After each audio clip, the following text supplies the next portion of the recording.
To join us in just a second, Nasty C, all the way from Lobo, South Africa. What's going on? How are you? What's up? How are you? I'm doing amazing. I'm good. So you're in South Africa right now? I'm actually in Namibia right now. Okay, so you're 6 hours ahead. What time is it over there? 6 hours, that makes it 6 o'clock? Yeah, 6. Okay, so how's your day going so far? What's your plans? It's going all right. I don't really have plans, just in the house, chilling.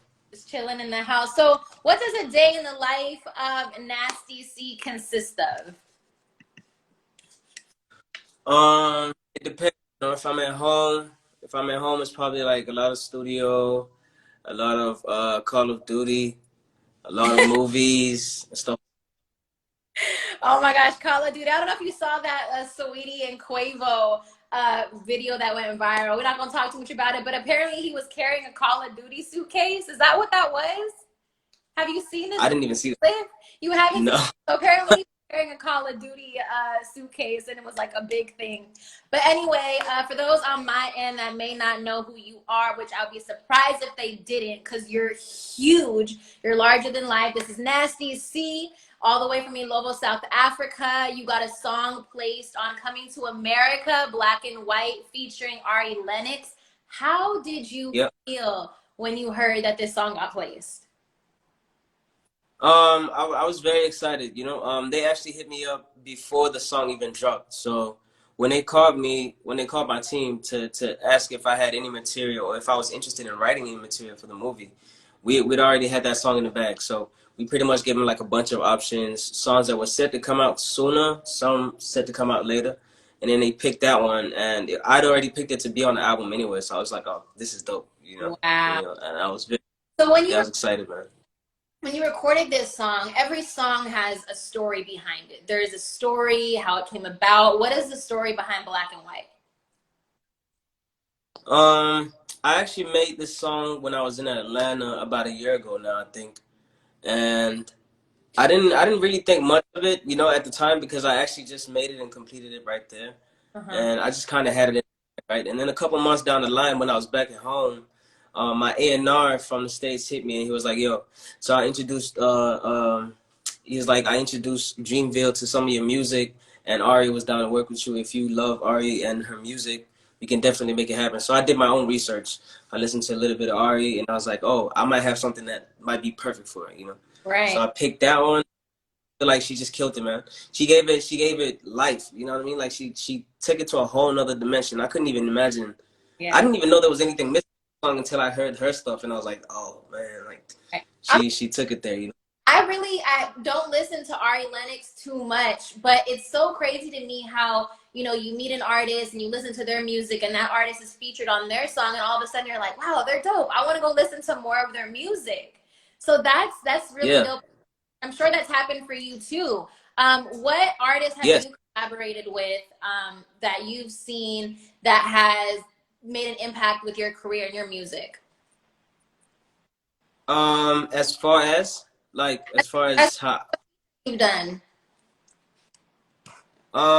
I've worked with a lot of artists, and a lot of them are from different countries and stuff like that, and that always has like a huge impact. First on my fan base, because they get me played on their radio stations on their side of the world, and they give me the eyes and the ears that I need from their side of the world. They introduce me to their fans or their fan base and stuff like that. So it's always interesting doing a song with an artist from a different territory. You can always expect like a lot of change in your comment section. Yeah. So I watched a video of yours, and you talked a lot about, how you came up and how you viewed yourself as an artist before you blew up. And you mentioned something that really resonated with me. You said you never viewed yourself as just being someone big in South Africa. You always viewed yourself as being a huge worldwide artist. How did you get into that mentality? Was it something that your father instilled in you? Because a lot of people that I come across, they don't have that big mentality. A lot of people, unfortunately, think we're small. For me, it was the law of attraction. Like, I got put onto that at a very young age. I think I was like 13, maybe 12 when I started learning about it. But other than that, it was just like the lack of having stuff, you know, like me not having a lot of the things that I wanted as a kid made me go, the day I get a chance to even get some of this stuff, I'm gonna make sure I get all of it. So Right. like the artists I looked up to were American artists and stuff like that. So I was like, nah, I don't wanna just be famous here. I wanna be famous where they're famous because they're making the big bucks. You know? Right. They make So real cash money. yeah. What did it feel like when you got that first like big check when you signed your deal and that direct deposit hit? What did that like feel like? Because you mentioned you didn't come from a lot. Yeah, it was magical, man. It was electric. I say that in one of my songs. I said the first time I hit 1 million, it felt electric. It definitely did, man. I think I took my boy and I was like, yo, let's go to the mall. I want to go check something out. And Hell he yeah. had no idea like what my he had no idea what my plan was. So we went there, we did a little bit of shopping, whatever, da da da. And then I just went right to the Rolex store and I picked up a Rolex for myself. I love that. You got your first Rolex with your first meal. That's what I'm talking about. I still need to get my first Rolex. I don't even have a Rolex yet. So I need to get mine. But that's dope. So the money came, the Rolex came, and then the fans. The fans are just going crazy. I watched some of your shows. You toured over 30 plus different countries and states, and you've been all over from everywhere, literally everywhere. What was your favorite place that you toured? Oh no. Oh, the Wi-Fi.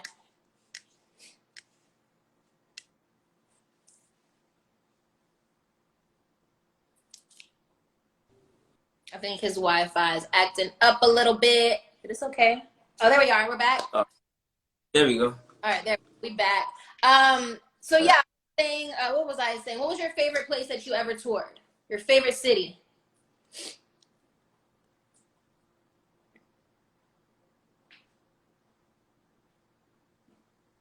Oh, the Wi-Fi. I wonder if it's my Wi-Fi. Or maybe it's his.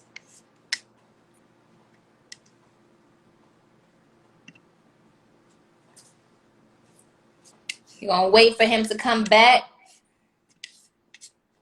But in the meantime, y'all, if you have any questions, drop them in the we lost him. Drop them in the comment section. If y'all got any questions, you're gonna wait for him to come back. All right, there he is.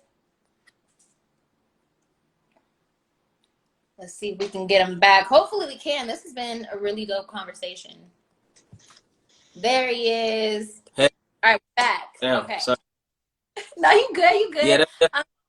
Favorite cities that you toured? favorite cities that I toured. Um, Berlin, Sydney, uh, LA, Windhoek, and Lagos. So 5. That's dope. Okay, LA. Shout out to LA. I'm born and raised from LA originally. I've been spending a lot of time on the East Coast. So when you mentioned Atlanta and that you're recording in Atlanta, I was like, okay, that's dope. I love Atlanta too. Atlanta's definitely a vibe to record and make music. Um, Hmm. what are some artists that you wanna collaborate with in the future? Um, Future, Young Thug, Rihanna, Adele. Uh, yeah, that's my list for now. Actually, I don't have any more than that. Maybe Drake. Adele, definitely Drake. Okay, but Adele, Yeah, that you think big, like you really think big, and I really like that about you. You think really big. A lot of artists will say, like your mainstream artists that are on the radio right now, like the baby, Lil Baby, but you think huge, you think international, you think pop, you think really big. What got you interested in Adele's music? just everything about her music, man. The message behind it, the cadence, the boldness behind it, the honesty behind it. You know, I've always liked people or artists who are able to do that in their music and not have it sound too corny or too serious to listen to. You know, it's still a vibe. You can still listen to it, but it hits. It definitely strikes a chord somewhere. You know what I mean? And I like making those songs every now and then. You know, I feel like sometimes my biggest songs, like in my albums, are those type of songs where I just like talk about some real shit there. And I feel like me and Adele can make some crazy, crazy shit. I can already hear it. I can already hear it. Let's go back a little bit, back into time. We're gonna take you all the way back. What got you interested even pursuing music? Because, you know, coming where you're from, you know, I heard a lot of what you said, that people are normally afraid to get into music. They're scared, they're nervous, they're shy where you come from. What got you so Mhm. interested and so driven to chase after it? Um, it really was T.I., I guess, you know? That's the Mhm. first song. I mean, that's the first time I ever paid attention to music in general, but most of all, hip hop. And it just so happened that it was a music video. So not only did I like hear the bass and the cadence and stuff like that, I also saw the cars, the jewelry, the girls, the money, and that's the type of stuff I wanted as a kid, you know. So that's what got me interested in music in the first place. But then when I started listening to more of his stuff and discovered artists like Wayne, Busta Rhymes, T-Pain, and stuff like that, and Eminem, and the whole of Slaughterhouse, actually, I started to just like listen to the lyricism behind it, you Yeah. know, and how powerful it is to put your story in words like that and have people relate to it. You know, I always thought that was really dope. I've always been into art, period. Like I used to draw as a kid, but then when I discovered music, my focus shifted completely. You know. Mhm. But music is Mm. definitely a different form of art. It's definitely a different form of art. So it's a verbal way of art versus, you know, drawing. Did you ever Yeah. have plan B? You know, if music didn't work out for you, did you have a plan B or something else that you wanted to do, or was like no other option? I am making it. Nah, no other options. I have to make it. I have to make it big time. I have no other options. I am good at a lot of other stuff though. Like I know how to edit. I know how to shoot. I'm pretty good at editing both videos and still pictures. I'm a pretty good engineer, so I can mix and master. No matter what happens, I'm still gonna be in the space. You know, God forbid it doesn't work Yeah. out for me as an artist. I'm gonna be somewhere in there, whether it's in the studio or on stage. I'm gonna be somewhere in there. It's no, it's working out for you. Okay, don't get it twisted. It's definitely working out for you. Your fan base is crazy. When I saw you on that stage with all those girls and fellas screaming your name all over 32 plus countries, cities, states, like you going crazy. You have a real fan base, and that nowadays is very hard to build. It's very Yeah. hard to fact that you have an actual authentic real fan base. You don't in the States, you don't see fans running after an artist anymore, chasing after an artist anymore. It's different, you know, where you come from. You actually have a real fan base that is traveling with you and following you, and really you can tell from the comments that are people tuned into this live right now. You have a real authentic fan base. So know that you're gonna go far because you're different. You have a different type of where you come from. It's authentic, it's real. I can hear it in your voice, the way that you talk. You're very authentic. People, artists from the States don't talk about, you know, how they really admired the cars, the women, the money, the fame. They claim like, oh yeah, I don't want to be famous, I just love music. Everybody wants some kind of fame. And the fact that you admit that, is so real to me, and I really do appreciate that. I really do. Thank you. I um appreciate no, seriously. One thing that I saw, that I was like, dang, this man is gonna take my job. You have your own podcast. it. Nah, yeah. But nah, that's not my lane. I just did it as like a once-off thing. But that's so cool. What got you interested in the podcast world? It was really just trying to find more ways to interact with my fans, you know, during lockdown because the country was pretty much shut down, you know, and I couldn't see them, I couldn't go out and stuff like that.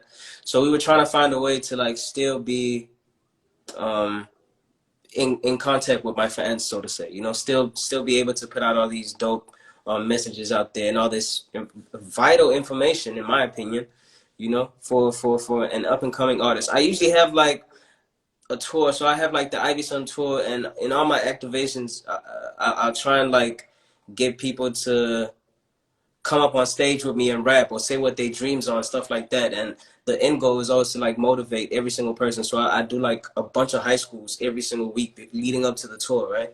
But because there's no tour, that means I can't see these people. So I had to figure out a way to still put that message out there, you know? So we figured, okay, a podcast would be the best way to do it.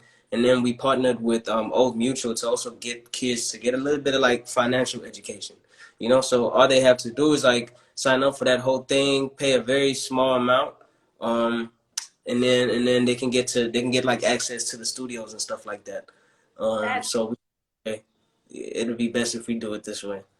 And I also that you're providing opportunities for those that look up to you and aspire to be something like you are. There's never going to be a clone, the same, another Nasty C, but you could definitely inspire other aspiring artists to do what you've done, to create a name, to create, you know, a real fan base like we talked about. What does it take to work with Nasty C? Because I'm sure there's some producers tapped in here, some artists tapped in here that want to feature. What does it take to work with Nasty C? Really, if you're dope, you can just send me the stuff, and it'll probably happen just like that, stress free. I'll probably just like do a verse, I'll send it to you, or I'll have one of your beats like on my album and stuff like that. But if it's one of those situations where it's just like strictly business, and it takes a bag, I guess. You gotta have some money on you. It does. You know, bills ain't free. Okay, bills cost money. Bills ain't free. I ain't mad at you, okay? I am not mad at it. So I have a segment on my show, hence why it's called Keep It Trill. So I always ask a question. You have to keep it trill, okay? So I mean, it might be old, it might not. You don't have to admit it if you want to talk about it, if you're not. If you have a girlfriend or you don't, it doesn't matter. But can your girl be homies with a guy that she previously had sex with? Nah. Yeah. Go No, ahead. never. Never. Like, Okay, but why? Why? nah, because it might happen again. You You know? think it'll happen? No. You think so? You think that I your don't, girl doesn't love you enough to there must not cheat? Well, I feel like my girl has morals, right? Any person she's ever slept with before me, I don't think it was just like an type thing, you know? I think there was some sort of feelings involved. I don't want anything to rekindle that flame, you know? So no. Listen, and how I think about it. Okay, men and women have sex all the time. Sex has become something that's so easily accessible these days. People just do it just to do it, and a lot of times it doesn't mean anything. I'm not gonna lie. I've had sex before where it's like, okay, you know, it didn't really mean anything. It happened. You know, I thought the guy was attractive, but I'm gonna keep it all the way trill. There's not always feelings involved. And same goes for men. There's not feelings always involved. So I say that to say that there has been guys that I have had sex with one time, and we're Yeah. cool. We're homies. Like it, we don't look at each other that way. We don't have no feelings towards each other. It's like that's that, and you know. But do I talk to him on a daily basis? No, I don't talk to him on a daily basis. We cool. We cordial. Is your boyfriend okay with that? I'm not gonna lie. Okay, so it's a little story time. Okay, I don't know if he's tapped in. I wouldn't say he's okay with it, but I got him to understand why it's okay for me to be cool with him. I explained to them it happened one time. It was that, you know, we are in the same industry. He's in radio, I'm in radio, and it just became a very business-like relationship where, you know, I'd call him and ask him advice. Hey, this radio station hit me up. They want to hire me. They want me to come in and audition for it. What do you think? Should I do it? I'm with iHeart now. You know, this other station's really big in LA. What do you think? And he kind of became like a mentor, so to speak. And we just literally forgot about everything that happened. I don't like he claims he's cool with it. He's probably not all the way cool with it, but I explained it to him and he's like, well, all right. But he met him. I introduced them. He met him and he's just like, all right. I don't think he's cool with it. I think he's being he's trying to trust you so badly, but I doubt it. He's not cool with it. Hell, But I don't think any. I will admit I do see why people would be uncomfortable with it. But I think that comes with security. Yeah, I guess. I don't know. Next question. Yeah. Every situation's different. Every situation's different. I think, like you said, it depends on how involved you are, how deep the feelings were, you know. But okay. Before we wrap this up, I want to ask you, what do you want your legacy to be before you leave this earth and transfer over? What do you want your legacy to be?